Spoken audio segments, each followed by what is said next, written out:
현재 캄보디아의 심장부에서는 한국경찰청, 외교부, 그리고 국가정보원, NIS, 국군정보사령부, DSC와 같은 특수정보기관들이 현지 당국과 철저히 공조하며 스캠 한국의 추악한 근간을 뿌리째 무너뜨리는 격렬한 작전이 전개되고 있다.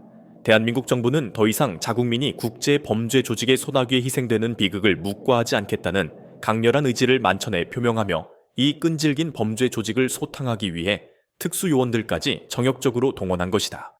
한국의 경찰력과 국정원, 정보사 요원들이 지닌 막강한 정보력은 캄보디아 현지 경찰관의 수준을 아득히 초월한다는 평가를 받고 있으며 이미 캄보디아뿐만 아니라 라오스, 태국 등지에서 북한의 공작 활동을 비밀리에 감시해오던 숙련된 인력들까지 모두 총동원되고 있는 실정이다.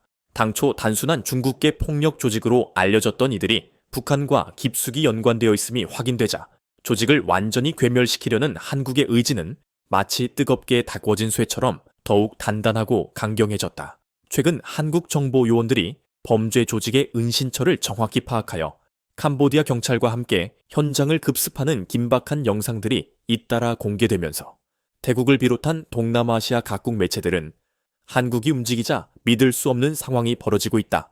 너며 경악을 금치 못하고 연일 보도하는 상황이다. 이 격화된 국제범죄와의 전쟁은 단순히 지역적인 소탕 작전을 넘어섰다.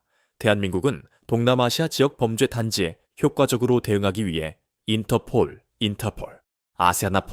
아세아나폴 등 국제경찰기구뿐만 아니라 캄보디아, 라오스, 싱가포르, 필리핀, 태국, 심지어 미국, 아랍에미리트, 카타르와도 함께 참여하는 전례 없는 국제공조협의체를 지난 23일 공식적으로 출범시켰다.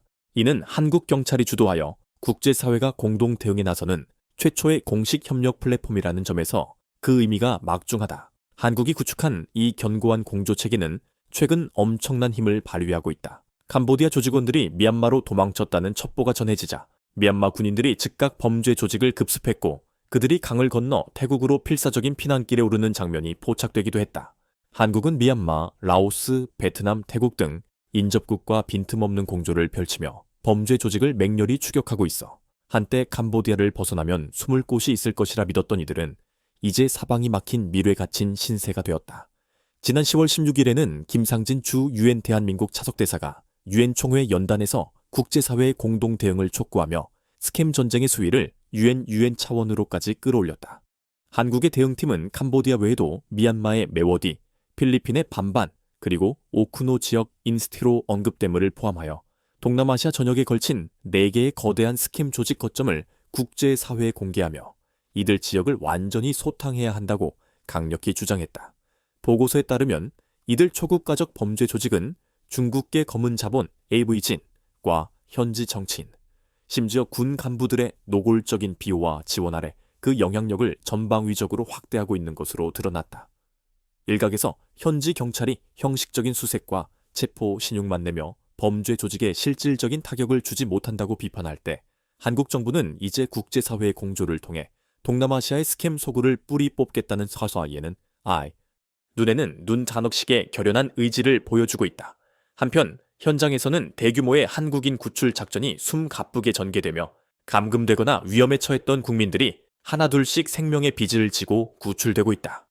지난 23일 박이라는 이름의 국민보호정부대표는 새벽 고수익 취업 사기 상황에 처해 있던 국민 한 명을 구출해 임시 숙소로 안전하게 대피시켰다는 소식을 전했다.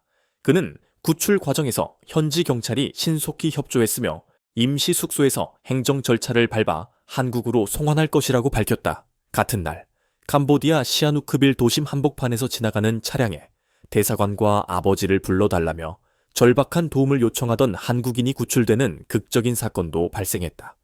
이 구출된 피해자가 현지인에게 경찰의 도움을 요청하려 했을 때 세이프팀, 경찰은 그들과 한패라며 경찰마저 믿지 못하는 절망적인 현실을 폭로했던 그 영상은 현지 매체를 통해 상세히 보도되었다. 이는 시아누크빌 한복판 죽음의 문턱에서 도망쳐 나온 자의 생생한 증언이었다. 지금 한국의 경찰과 특수부대는 스캠 조직의 핵심 두목을 맹렬히 추적하고 있다. 최근 캄보디아에서 한국인 대학생이 희생되는 충격적인 사건이 발생했고 그 배후로 지목된 인물은 바로 중국계 조선족 출신의 거물 보섬도무시카 고사스타나차 진우성, 최진, 우, 숭 고 참모처서입니다. 그는 캄보디아 현지에서 거대한 온라인 사기 조직, 이른바 스캠 기업을 이끌어 왔으며 현지 경찰조차 감히 손대지 못했던 존재로 알려져 있었다. 하지만 한국은 인터폴, 한국경찰, 국정원, 그리고 국군정보사령부까지 총동원하여 진우성의 그림자를 쫓기 시작했다. 한국이 공식적으로 ODA 축소나 특수부대 파견을 언급하는 것은 캄보디아 정부에 대한 강력한 경고 메시지로 해석되고 있지만 이미 현지에서는 국정원과 정보사 요원들을 사실상 가특수부대로 칭하고 있다. 태국을 비롯한 아세안 국가들은 중국계 범죄 조직을 비호하는 캄보디아를 강력히 비난하며 한국 특수부대가 이들을 소탕할 것이라는 기대를 표명해왔다. 태국의 다수 유튜브 채널들은 한국의 특수부대 1707 특임대 언급과 훈센 전 총리의 친위 부대로 알려진 캄보디아 특수부대 BHQ가 만약 충돌한다면 어떤 결과가 초래될지에 대해 열띤 토론을 벌였다. 세계 5위의 군사력을 자랑하는 한국 특수부대의 무시무시한 위력이 이번 사건을 계기로 다시 한번 조명받고 있으며 한 태국 네티즌은 707 특임대와 BHQ가 붙으면 BHQ가 3일 만에 BBQ로 변신할 것이라는 풍자를 남기기도 했다. 이렇듯 캄보디아는 단순한 범죄 소탕 현장을 넘어 대한민국이 국경을 넘어 자국민을 지키기 위해 펼치는 거대한 첩보전이자 국제적인 힘겨루기의 무대가 되고 있다. 독자 여러분, 이 거대한 스캠 전쟁의 다음 전개는 어떻게 될까요? 한국의 정보 요원들이 진우성을 잡는 결정적인 순간에 대한 여러분의 예상이나 의견을 댓글로 남겨주시고 이 생생한 현장 이야기를 친구들에게 공유해주세요. 좋아요와 구독은 저희 웹소설 제작팀에게 큰 힘이 됩니다.